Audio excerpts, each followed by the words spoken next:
Welcome, everyone, and hello to our next speaker series. Today, we are very excited to have Dr. Justin Pickett from Albany University. Before I introduce Justin, I want to start us off on a good note. The Center for Criminological Research respectfully acknowledges that we are located on Treaty 6 territory, which is a traditional gathering place for diverse indigenous peoples, including the Cree, Blackfoot, Métis, Nakota Sioux, Iroquois, Dene, Ojibwe, Saulteaux, and Anishinaabe, and Inuit, and many other indigenous groups whose histories, languages, and cultures continue to influence our vibrant community.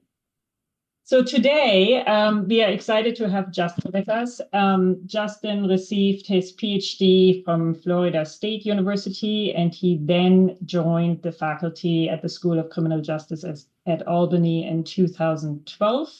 He is now a full professor in the department, and he's involved in lots of different research projects. I saw he just published a piece on public support for policies to reduce correctional officer misconduct, which I know lots of us here would be quite interested in. He's also involved in a project that explores the extent, sources, and consequences of policing-related emotions, especially the fear of being mistreated by police officers. He also has a project in which he's testing how to increase the hiring of people with criminal records, focusing specifically on how direct incentives, so for example, tax credits, affect employer decision-making, and many other projects. I'm not going to go through everything. He has published a gazillion papers in all the top journals of the discipline. He is also the 2015 recipient of the American Society of Criminology's Young Scholar Award. And we are super excited to have you with us today, Justin, and I will just give it over to you. Welcome. Thanks. I'm excited to be here. I'm going to see if I can get the presentation to share. Uh-oh, I did something wrong. Let's see. Did that work? No? It's up? Oh, yes, it did. I was muted. Okay, let me see if it will go forward. Okay. All right. So I'm going to talk about personal and altruistic fear of the police in the United States, going through two studies that I've been involved in and a lot of other research that I wasn't involved in the context of it. As a background, I wish I could move this over to the other side. As a background, the starting point is just to make sure we're all on the same page with what we mean by fear, and also to distinguish personal fear from altruistic fear. Historically, in the case of fear of crime, there's been a lot of confusion. There was a book by Ferraro published in 1995 that made this real clear distinction between cognitive judgments, which are like perceptions of risk, values, which are concerns about crime, and fear, which is an emotion, a feeling of dread or anxiety, and then distinguishing fear at both the personal level, are you afraid for yourself, and the altruistic level, which is, are you afraid for other people, like your family members and your friends, your spouse, other people that you care about. The first real study on altruistic fear of crime that really set the beginning point for it was by Mark Warr and Christopher Ellison, showing that altruistic fear is not only more common than personal fear, but it's more consequential. It actually motivates most of the defensive behaviors in the context of fear of crime. So what we are interested in today is not personal and altruistic fear of crime, but personal and altruistic fear of police, of being mistreated by police. So the first starting point is going to be theory. Before we get to how many people are afraid of police, personally and altruistically, let's talk about the theoretical models for what would make people afraid of police. The two main theoretical models for what would make people afraid of police, the starting point is one called the victimization model. And this is an experiential model.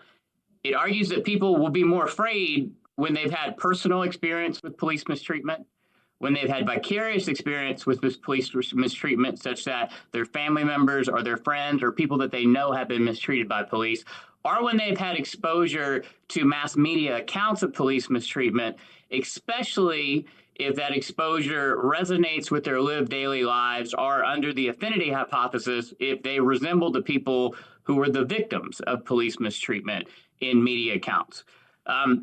So we know that Black Americans, by far, one of the first books to show this was by Weiser and Tuck from 2006, have long had the highest levels of personal and vicarious exposure to police mistreatment.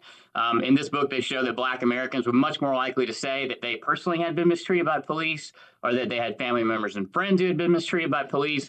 A more recent Gallup poll asked, do you know people who have been treated unfairly by police? There's a huge racial gap. 74% or 71% of Black Americans said they knew people who had been mistreated or treated unfairly by police, compared to just 34% of white Americans.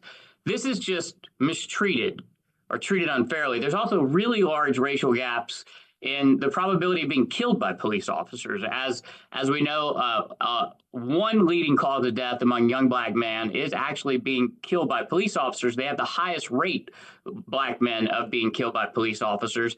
This is a study that came out in PNAS by Edwards. Another study that came out in the top medical journal showed the same thing. Historically, for a long time, the mortality rate from police killings is highest from police use of force in Black America, especially among Black men. These are reasons that you would expect under the victimization model for there to be an indirect effect of race on fear of police via past personal and or vicarious experience with police mistreatment. I noted on the mass media consumption being exposed to police violence, this is a really cool study that demonstrated experimentally that if you read or listen to a story about police use of force against people of color, it increases your perceptions of how expansive or how much police use of force there actually is. This is experimental evidence that media exposure does have a causal effect on people's perceptions of the prevalence of police misconduct. One more reason under the victimization model that you would expect fear of police to be widespread, particularly in Black America. So just to show you what some of the stories that people might see would look like in America, here are a few of the stories about police use of force against people of color that have come out recently over the last couple of years. In this one, an Atlanta cop killed a man for refusing to sign a ticket. And this one, a Fort Worth officer shot a woman in her home as she played video games with her nephew. And this one, white officers apparently broke in to someone's home and tormented two Black men for hours of grueling violence and then tried to cover it up. And this one, there was a big settlement after officers punched a handcuffed Black man, and the images that were included in the article were quite terrifying. In some of the news stories, they even talk about an illegal torture chamber that police officers apparently in this agency took Black suspects to outside of the police agency to interrogate them.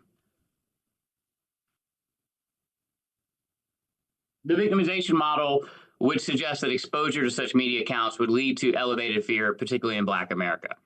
The next theoretical model is the vulnerability model, and it argues that groups who feel that they are exposed to danger, that they are unable to protect themselves, or they are susceptible to serious consequences should be more afraid.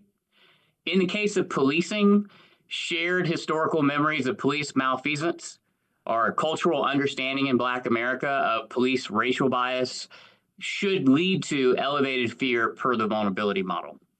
There's a long history in the United States of policing being used for racial interest and openly, historically, such as in the 1960s in shutting down civil rights protests, working against the interest of Black Americans. All of this should create a feeling of vulnerability to police use of force in Black America that should increase fear. Just as an example, this is a survey question asked in the last couple of years that said, do you think the amount of racism in policing has declined, is the same, or has increased? Most Black Americans, 79%, think that the amount of racism in policing has either stayed the same or increased. Now, whether or not this is accurate or not, this perception is accurate or not, is besides the point. The point theoretically is this kind of belief, a belief in police racism, should elevate fear of police among Black Americans. Sometimes when we talk about police racism, it helps to see what it can look like. These are actual quotes from police officers.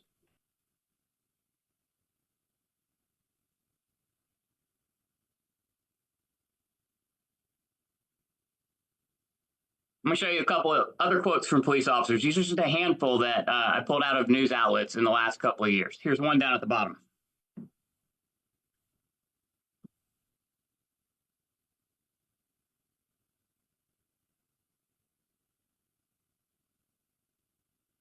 There's another one.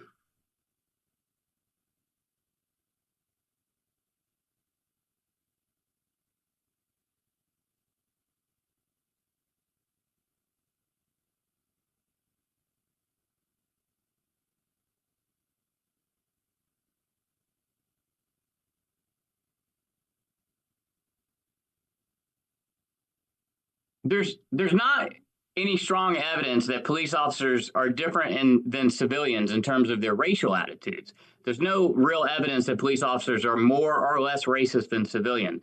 There's no doubt, though, that some civilians in the United States are racially prejudiced, and there's no doubt that there are police officers, even if a small number of them, who are racially prejudiced, and sometimes their statements, their text messages, their social media posts, their membership in white supremacist organization comes out. The central theoretical argument is that this belief in racism and evidence of racism in policing should make Black Americans and other people of color more afraid. So the next question is, how afraid are Black Americans exactly? And are there racial divides in fear of the police? There's actually been a lot of studies on this, just kind of doing one thing here, one thing there, asking a single question or asking a question that combines personal and altruistic fear. Let's go through some of those, and then we'll get to the first real big study that asked about a bunch of different types of fear, one I was involved in. So the first real study on this recently was this article, and they asked a question about how worried you were about police brutality. So you have the level of worry a lot, worry a little, do not worry at all. And you can see that 69% of Black Americans said that they worried at least a little, if not a lot, about experiencing police brutality. This is 2018, before George Floyd. YouGov also asked the question back in 2019. This one combines together personal and altruistic fear. The question was, how worried are you that you or someone in your family will be a victim of police using deadly force? So we're going to look at the percentage of people who said they were very worried or somewhat worried about police using deadly force. And it's 63% of Black Americans said they were worried or somewhat worried about deadly force, which obviously led YouGov to this. 63% of Black Americans, the vast majority, are worried about deadly force being used on them or their family members. A much more recent but smaller sample. The sample is just 100 so people, a little over 100 people. I believe it was college students asked, if you were pulled over and saw police in your rearview mirror, how afraid would you be? And it showed the same thing. In this small sample, most of the Black respondents said they would be afraid if they got pulled over and had police in their rearview mirror. The first major study, in my opinion, that had both personal and altruistic fear and had more than a single question, it had multiple questions, was the American Racial Divide and Fear of Police, which is an article that I co-authored with Frank Cullen and Amanda Graham. And for personal fear, we used an index that had 10 different items. It asked how afraid or unafraid the respondents were that these various 10 things would happen to them in the next 5 years without good reason, that they would be stopped without good reason, had a taser used on them without good reason, or killed by police in the next 5 years without good reason.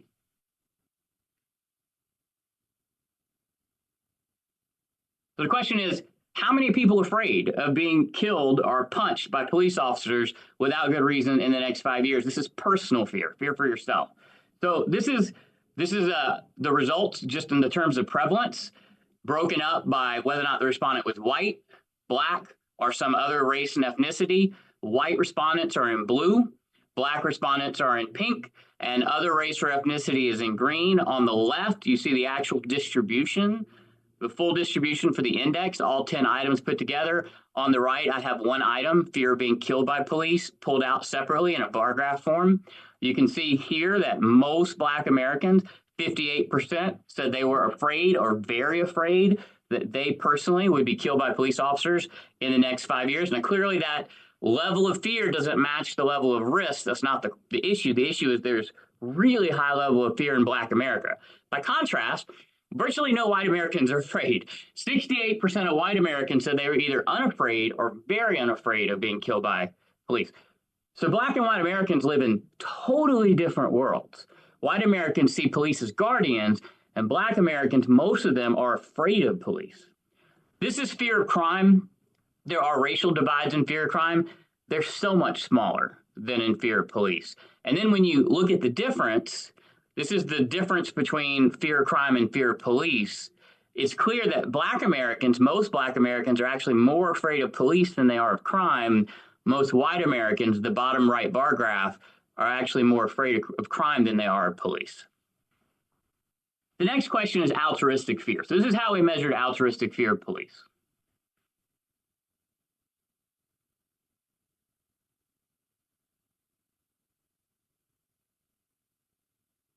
How often do you worry about police officers hurting your family members, your friends, your neighbors, immigrants, Black citizens, protesters, right? Fear for other people. Do you see the same racial divide? And the answer is yes. So you have the index on the top left. It's clear white and Black Americans live in entirely different worlds. And then you have a couple of the individual items pulled out separately here. Up at the top, you have altruistic fear for family. How often do you worry about police officers hurting your family members? You can see 51% of Black Americans say they worry often or very often. By contrast, 81% of white Americans say they worry rarely or very rarely. White and Black Americans live entirely different worlds. People of other racial and ethnic groups, Hispanics, Asians, they fall in the middle. There's a racial gradient. So you might wonder whether or not this personal and altruistic fear of police, if it varies within white and Black Americans, such as if you looked only at white and Black Americans who are low socioeconomic status. So these are violin plots, and what they show is the distribution of personal and altruistic fear for each racial group among people who have low socioeconomic status. 0 is very unafraid.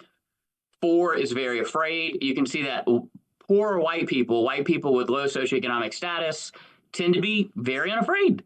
And Black Americans with low socioeconomic status tend to be very afraid, right? You see this big racial divide in fear, even when you look at people who have low socioeconomic status. You also see it when you look at people who have high socioeconomic status, the racial divide in fear persists. You look at when you look just at men, and you see it when you just look at women. In every major population group, there is a ginormous racial divide in fear of the police, with most Black Americans being afraid and most white Americans not being afraid. This is a question where we ask, would you rather have this kind of police contact or be a victim of robbery or burglary? That is, have someone take something from you by force or break into your house and steal from you. This is the percentage of people who would rather be criminally victimized than questioned by police, searched by police, or arrested by police. This bar right here is 52% of Black Americans say they would rather be robbed or burglarized than searched by police officers without good reason. So sometimes when you see statistics, it doesn't really make it clear what it looks like in reality. So here are a couple of quotes that demonstrate this fear.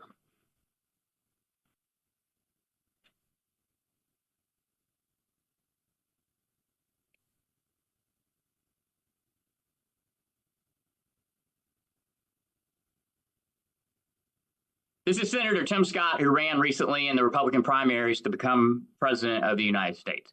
This is a Pulitzer Prize winning journalist, Eugene Robinson, talking about being afraid that what happened to George Floyd might happen to him. This is LeBron James.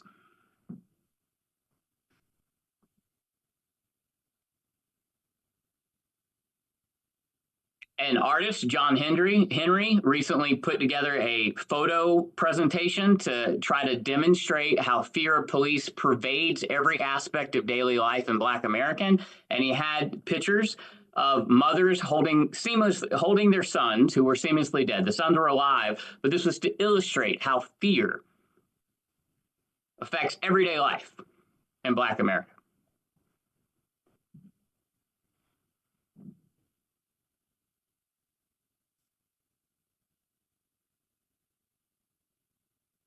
So to test whether or not the racial divide in fear is at least partly mediated by personal and vicarious experience with police mistreatment, as the victimization model would suggest, we ran regression models.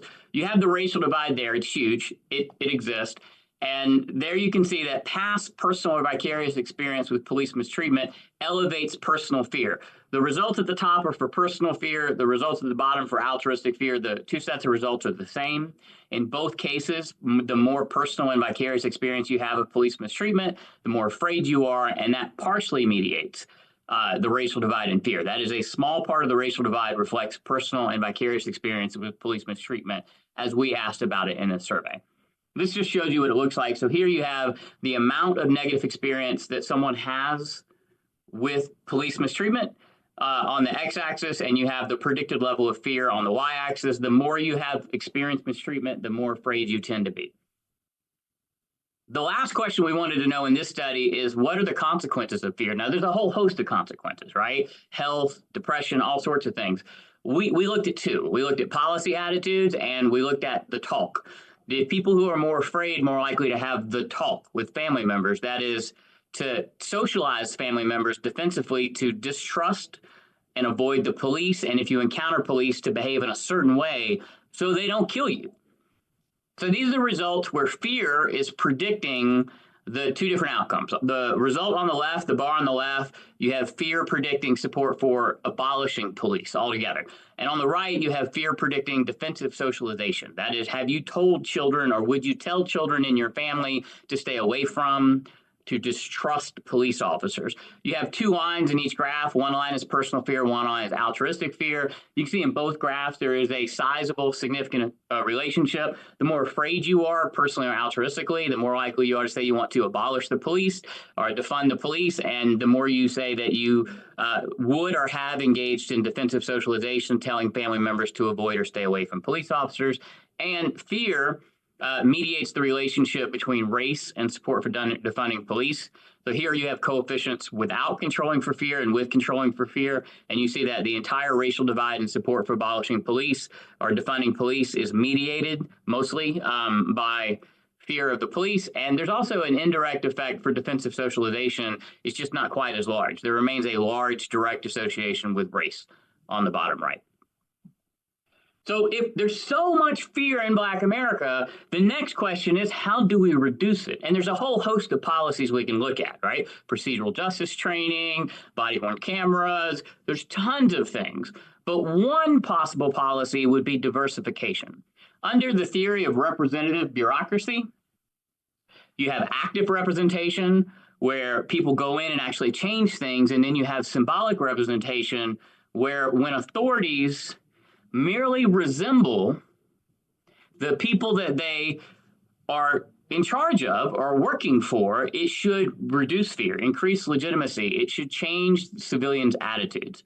Now, the idea here, symbolically, is simply, if Black Americans believe that there's racism and racial bias in policing, and that historically policing has been organized around and animated by racial issues, if they believe that, and they believe that there are racial differences in officer behavior, such that officers of color should be less prejudiced, less likely to rely on criminal stereotypes, and more concerned about historically subordinated or disadvantaged groups, then the more officers of color you have, the less afraid Black Americans should be. The other aspect of representative bureaucracy is sex, gender. If civilians, Black civilians, Hispanic civilians, maybe white civilians, believe that there are gender differences in officer behavior, where female officers are less aggressive. Most people are aware of the differences in aggression by sex. If female officers are believed to be more empathetic, have better social skills, to be more caring, to bring their background experiences as women into policing, increasing accountability, and also making policing more responsive to a larger demographic base, particularly to people who are historically subordinated, then as the number of female officers increase, people should be less afraid. That's the basic theory. Beliefs among civilians in racial differences in officer behavior or gender differences in officer behavior would mean that if you diversify policing, you should see reduced fear. It bears noting that policing, although there has been progress toward diversification, is still in the United States, a very white-dominated profession. So this is a graph from a PNAS article by Kyle Payton showing the share of non-white residents in a jurisdiction plotted against the share of non-white officers. Anything under the line denotes underrepresentation of people of color on their local police force. It just bears noting that in the local police in the United States, 61% are white men right? And in the state police of the United States, 75% are white men. The modal officer, the majority officer in local policing is a white man. This shows the percentage of women in local police forces in the United States in 1997, 2020. This is from a government report. And although there's been some progress, women still only make up less than 14% of local police officers in the United States. It is a mostly white male profession, which should potentially elevate fear, right? So there are some quickly evidence that there are real differences in how officers behave based on their race or gender. This is the most famous article that came out in Science magazine by some really outstanding political scientists and economists. And what they did is they looked to see if there were differences in behavior.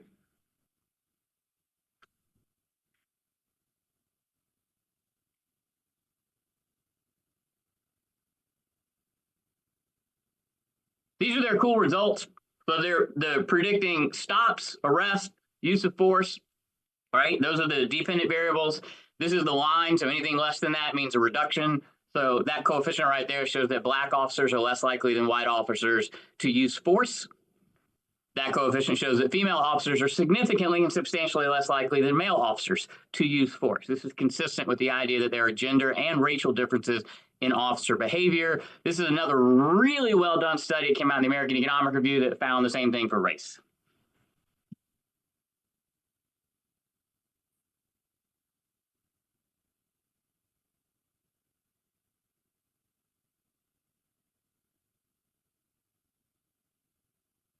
White officers increase force much more than minority officers when dispatched to more minority neighborhoods. The thing to note is if you look at all the studies that have ever been done, particularly those in criminology, the evidence for whether or not there's racial differences in officer behavior, whether or not diversification actually changes policing is really mixed because it's really hard to study well. And criminologists are about 10 to 15 years behind methodologically, economists and political scientists.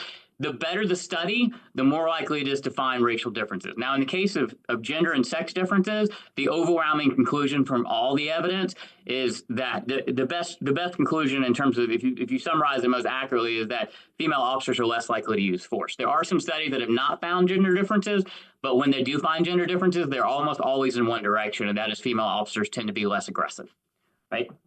So if civilians are aware of this or perceive this, then you would expect officer racial diversification to reduce fear of police, particularly among Black Americans. So we tested that in a series of experiments in this article, which came out last year. We did a conjoint experiment where we randomly assigned this using data that was collected in 2022.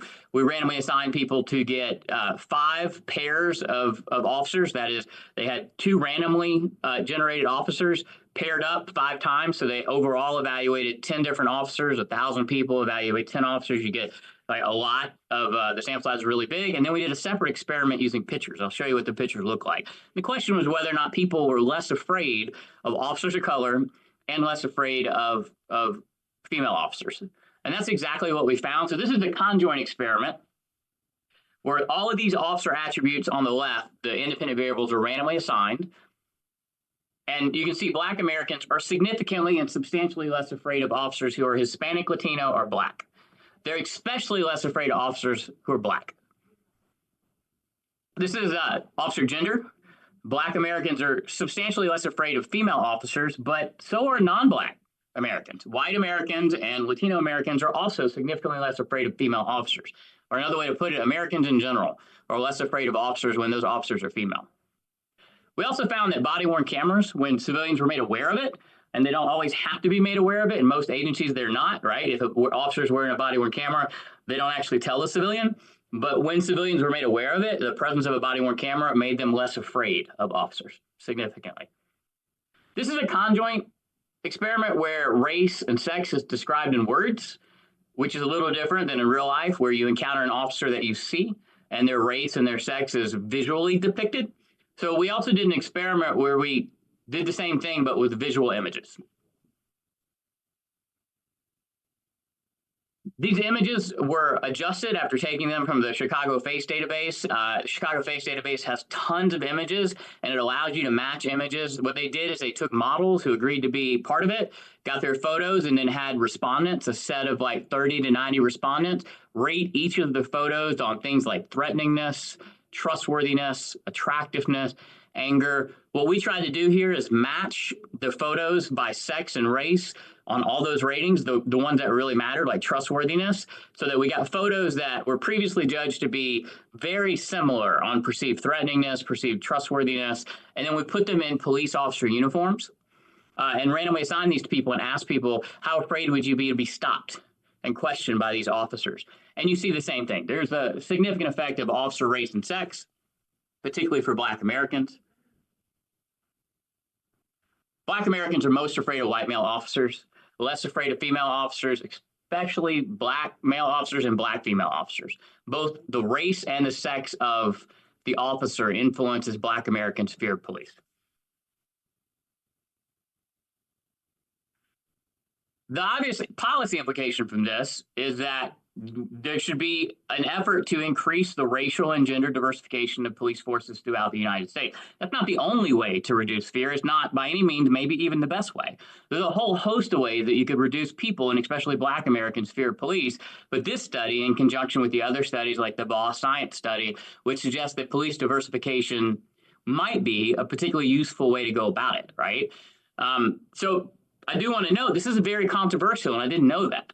So I did this study, and I thought it was important, and we published it, and then I publicized it, and I didn't know that it would be particularly controversial, but it was very controversial. In fact, it turned out to be the most controversial study I've ever done. Let me show you some of the reactions.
This is just a handful. There's far more reactions, pushback. And the argument here, some people argued that it was unethical, that the study should never have been done. The main argument seems to be that the reason it's problematic is that reforming policing, even diversifying policing, is not enough. And the argument, the people who are criticizing the study, is that the better approach would be to abolish the police. Some of the comments are explicit about that, right?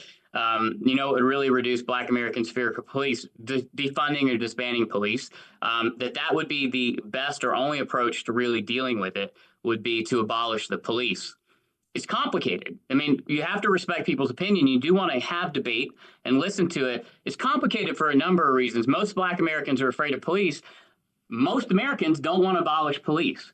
So this is Gallup in June 2020, which is a month after George Floyd was killed, when the largest protests in U.S. history were going on. That's the green bar at the bottom. A month after George Floyd's killing, only 15% of Americans wanted to abolish police.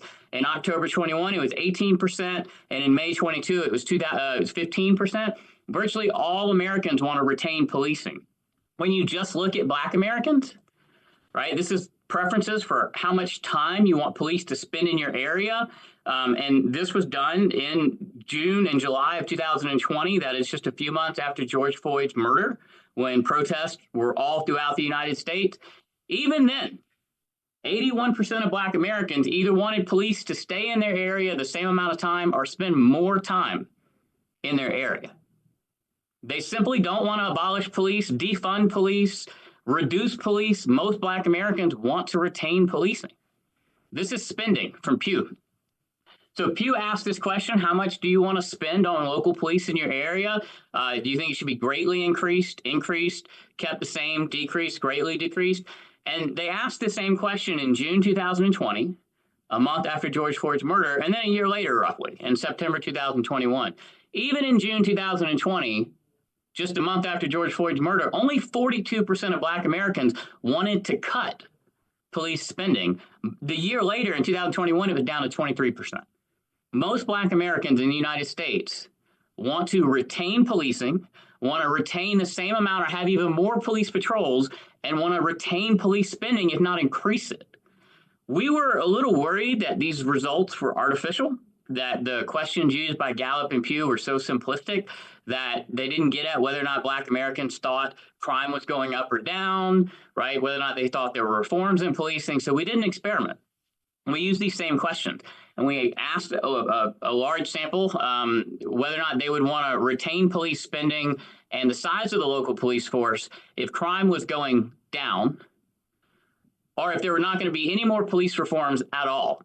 And what we found is Black Americans are actually the most robust. White Americans' levels of support for police vary. Black Americans don't.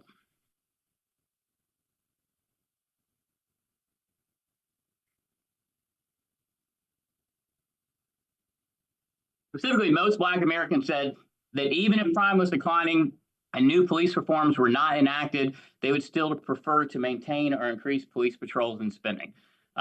So this is really complicated. I guess this is the statement. Most Black Americans are afraid of police, personally and altruistically. They're afraid that they are going to be hurt by police, or that people in their family are going to be hurt by police without good reason. Most Black Americans say they're more afraid of police than crime, as currently as it is. Most Black Americans also want to retain the size of the police force and spending on policing. And so in this kind of situation, the practical theme seems to be, how can we reform policing to make it better and to reduce Black Americans' fear? Because there's not enough support. And practically, the evidence suggests that if you were to defund or reduce policing, crime actually seems to go up. Cynthia Lum has a really important article on that. So the question is how to do it. And it seems to be that diversification is one policy. Body-worn cameras are another one, especially when civilians are made aware of them. Community policing, Kyle Payton has a PNAS article experiment showing that improves attitudes to police, especially among Black Americans. And procedural justice training, right, are just some of the many things that might work if we're going to retain policing. Okay. So now I can take any questions that y'all might have. I know I went a little bit fast.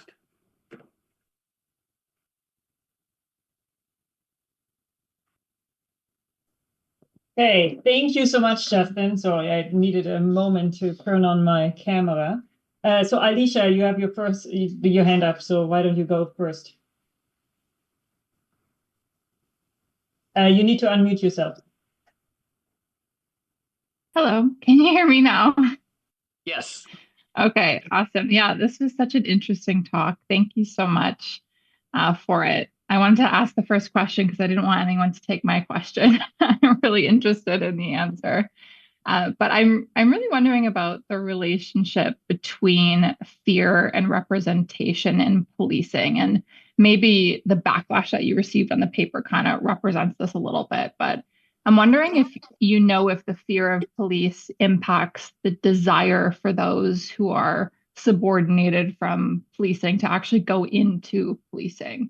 And if this is the case, how do you suggest promoting the representation that you talked about?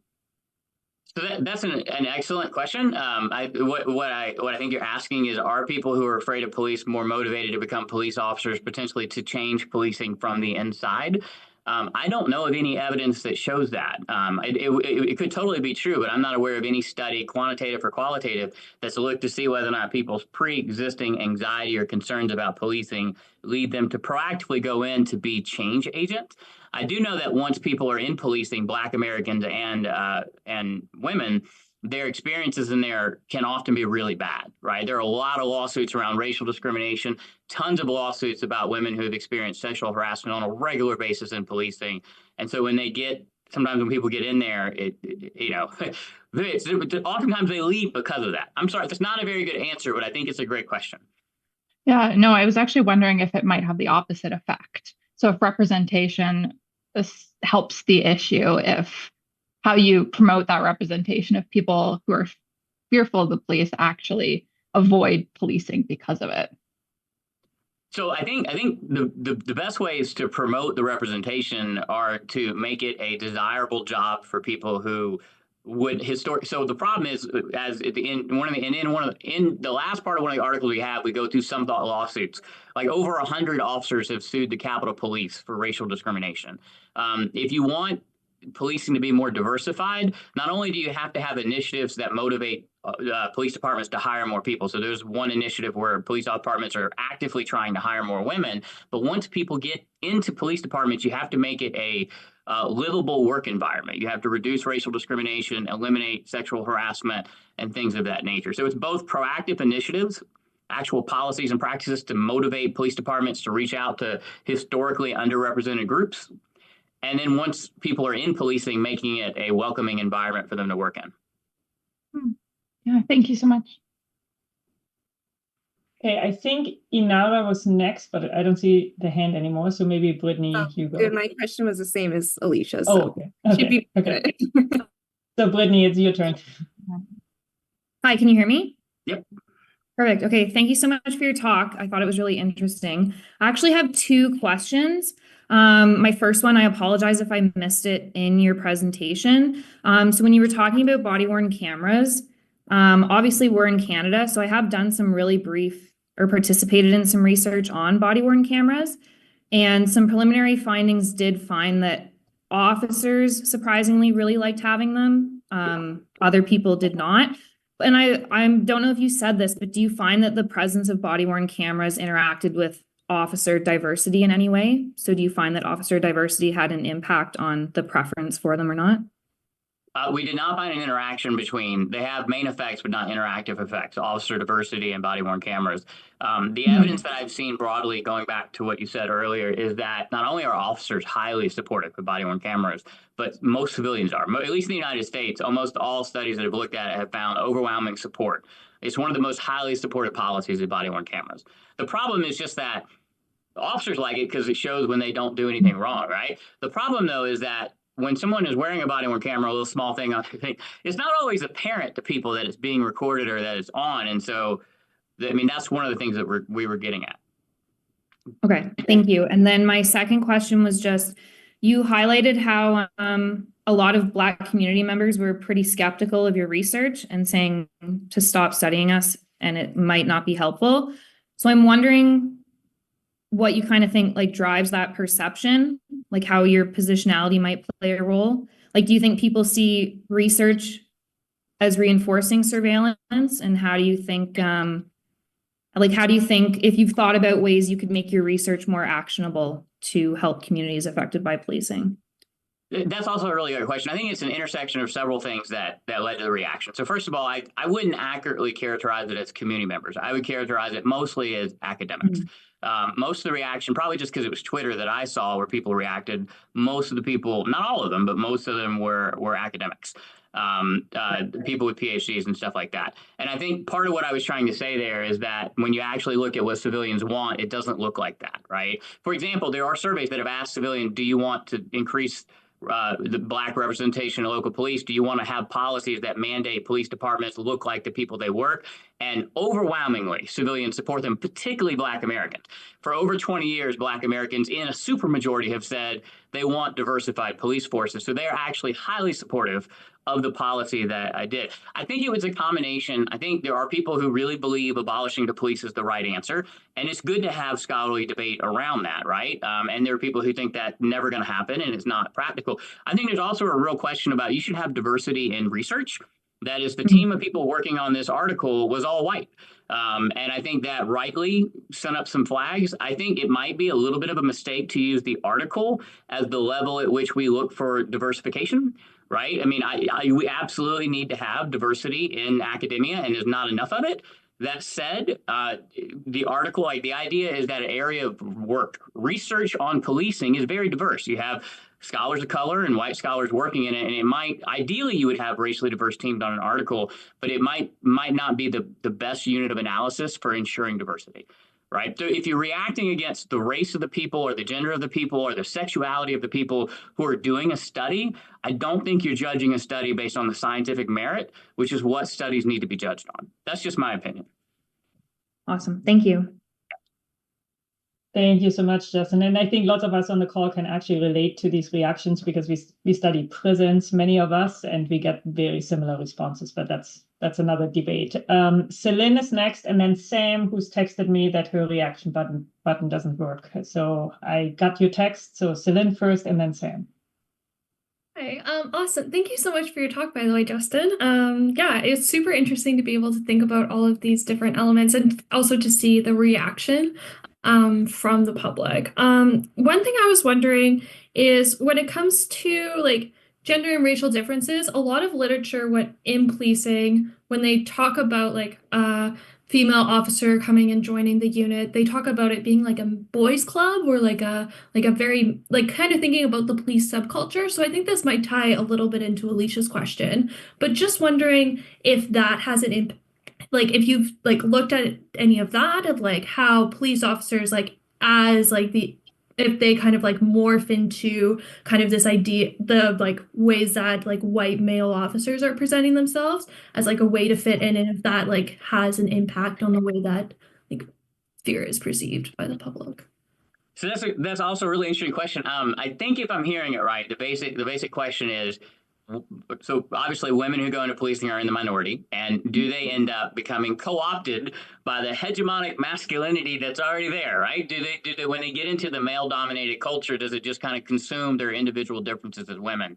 Although I haven't studied it, I did review a lot of the literature on it, and it does seem that even though they're a minority, the more women you have in agencies, there are real changes. Now, under the representative bureaucracy framework, there's active representation where policing actually changes, and symbolic where people think it will be different. And in the active representation thing, it really does seem that even though they're a minority, that as women enter policing, there's no question they may get pulled a little bit towards the male-dominated culture, but the male-dominated culture gets attenuated at least a little bit, and transparency goes up. One study, for example, found that it looked like things got worse when women joined it, but the reason it looked like they got worse is that the accountability and transparency mechanisms that would report when things were bad improved. So it really was a good effect, right? Having more women in policing led to more transparency and accountability, such that things that shouldn't have happened were reported when they did. Yeah, okay, awesome. Thank you so much for your response. Okay, change of plan. Sam, you need to wait one moment because Holly needs to leave after, and she has an urgent question. So Dr. Campeau, your turn. Urgent. Oh, wow. Okay. Thank you. Thank you, Justin, so much. That was fantastic. My mind was racing. I had thoughts about the parallels between man versus bear. You know, like absolutely. You know the bear's intentions. You don't know the man's, and they have more power than you. You know the criminal or the robber's intentions, but you're not sure of the cops, and they have more power than you. So men and women live in different worlds. Anyway, but that's not my question. So your quantitative findings are, they're consistent with other both quant and qualitative findings around that like paradox that we outline around legal cynicism.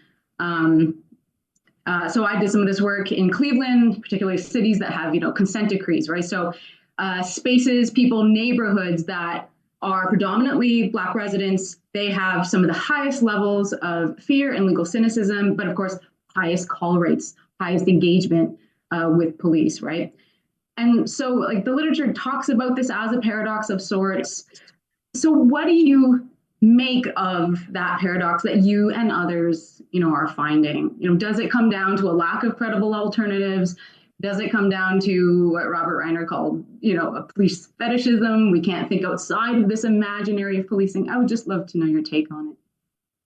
I think it's $1 million question. So, and the paradox is the way I know that Lawrence Bogle has an article where they're talking about it, and it's often in the literature, it's often discussed kind of like imagine being so afraid of something, but you still have to rely on it for your safety, right? Yeah. Like you're really afraid, but you think crime will go all up if there's not police there. It's almost like an unfortunate situation. Some of the best work on it has been done, in my opinion, qualitatively by Monica Bell. She has a wonderful article on situational trust where in a lot of it, she's interviewing Black mothers and they talk about how although they are really cynical of police, really afraid of police, they nevertheless feel it's okay to rely on them for some things. Like there are certain situational dimensions where they will rely on what they otherwise would not trust. So it's so complex and it gets all the way down to the situation. But ultimately, I do think it kind of largely boils down to what Lawrence Bogle and people are talking about. It's a really unfortunate paradox where you really terrified of something, but you still kind of are forced to rely on it because there's not you're living in a high crime area, the highest crime areas, but you're also afraid of police, and you don't have a good answer. Is that consistent with what you? Yeah, absolutely. I engage with Monica's work all the time, and we cite it in our piece as well because, but it feels like we're still all toying with this paradox and.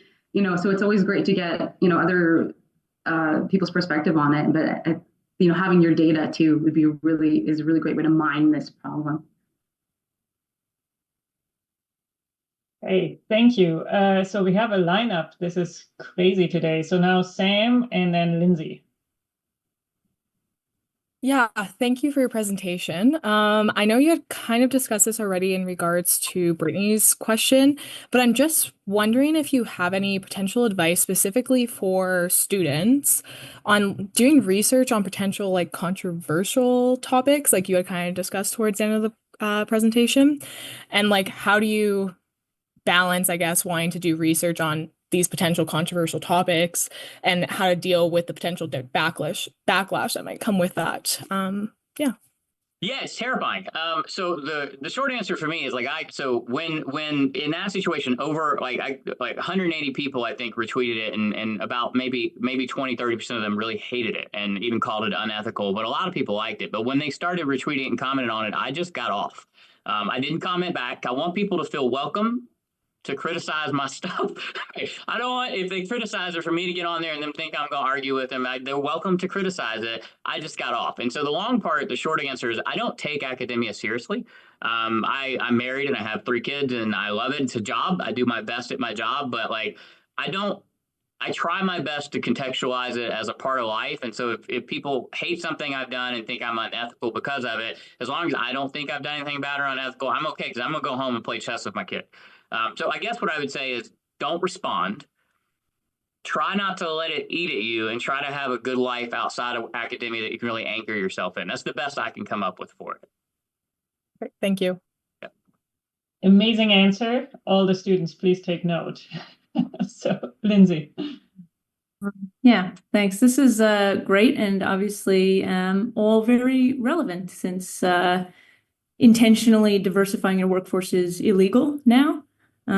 So what do you anticipate this potentially looking like in trying to diversify in the next 4 years and the kind of long-term changes that can happen even after the next 4 years? So I assume you're talking about the government in the United States. Yeah. Because it's probably not illegal in Canada, right?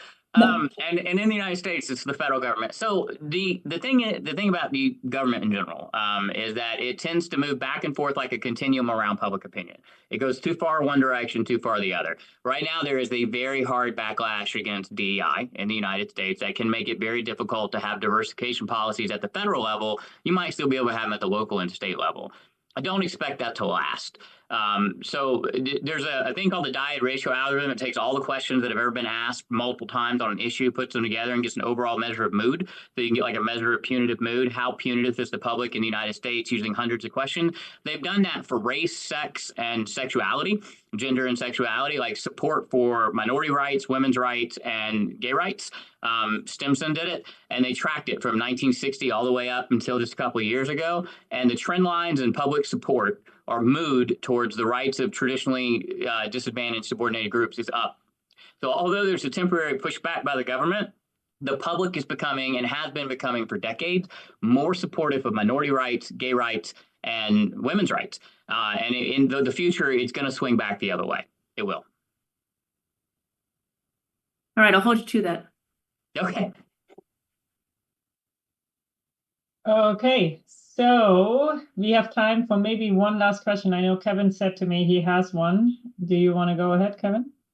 Yeah, I'll have one, and thanks very much. This is great. I mean, the rigor of this is really quite astounding, so thank you. So I'm going to try and ask this in a non-hostile way because it's not a hostile question. Okay. So it pertains to the first part of the study where you have all of these detailed findings about fear of police, race, etc. And I just wonder what the response of the Black community to this is, because certainly in Canada we have Indigenous communities who pretty much just say, stop doing this research. We know. Stop telling us what we know. So I just wonder if that maybe that fed into the negative reaction. Maybe. I mean, it's hard to tell because the reactions are extremely heterogeneous. But they're most memorable when they're bad, right? So it's we have a negativity bias, and if 10 people respond, 6 people like it, and 4 people don't, you remember everybody hated it. I do know that when the American Racial Divide paper came out, the first one that just documented how much fear there was no negative reaction. That one, unlike the second one, which I think 180 people liked or retweeted on Twitter, the first one had over 1,000 people like or retweet it. Many Black journalists retweeted it, and the reaction to the first one that just documented how afraid Black Americans were was like 98% positive. And then I started getting emails from people who I found my contact information from the article talking about how they had a mental health crisis and they were afraid to call police, or someone in their family had been killed by police. I mean, I got civilians who just wanted to reach out and tell me that the research resonated with their lived experience. It's not to say that some people didn't like it, but in that article, it seemed it really hit home with people of color. It was the second article that kind of raised reactions because it was suggesting there was a way around police reform that didn't involve abolishing police as an institution. Sandra, can I ask the question that you and I were chatting about? Yeah, so we were chatting. I guess the question now is, and it goes to sort of maybe Lindsay's point, is it possible to do this type of research in the current funding situation? No, I mean, it's a serious question. No, I know. Can you get funding now to do research on racial disparities? No, I'm not laughing because it's not serious. I'm just, it's an amusement that it's not, amusement's the wrong word. Sometimes when stuff is really bad, the only way not to like fall apart is to try to like, and so it's not laughable. It's gonna ruin everything, right? So in the United States, if your research relies on government funding, it's done. They've got keywords now that just kills it. If you say you're looking at gender differences or racial differences, they won't fund it. I think for the next couple of years, it's gonna be almost impossible to get government funding at the federal level. You can still get private funding probably through like the Arnold Foundation, but government funding at the level to do this kind of research. I mean, it's the censorship of research. What I would say though is the type of research that I'm doing, these surveys, they're expensive. YouGov surveys, $10,000, $20,000 depending on what you do, but they are doable with private funds through like our university funding, right? So both of the surveys we did were actually funded by co-authors universities. They didn't rely on federal government funding. You wouldn't be able to do it now. So I'm sorry if by laughing when you're saying it, I was in any way suggesting that it's a small issue. It's serious. Yeah. It's all kind of like terrifying and at the same time sort of thing. Thank you. Thank you so much. As you can see from the reactions and the lineup of questions, everyone really liked your talk. So thank you so much for presenting to us. Before we let you go, I just want to announce the next speaker, Evan McCush, who is going to actually come in person on March 30th. I think some of you had read his article where he was talking about youth incarceration and the effect of youth incarceration on being incarcerated later on in life. So he will come and join us on March 30th, and I assume there will be some social gathering after that, but we will also stream the talk online, so it'll be a hybrid event. So for all of our listeners on the YouTube channel that unfortunately I had to completely ignore today because we had so many questions in the room, you will have a chance to also ask questions when Evan is presenting. Okay, thank you so much, Justin. And it was a pleasure to have you. And I wish everyone a happy weekend. Y'all can always email me if you have questions. I'll answer them. Okay. Bye-bye.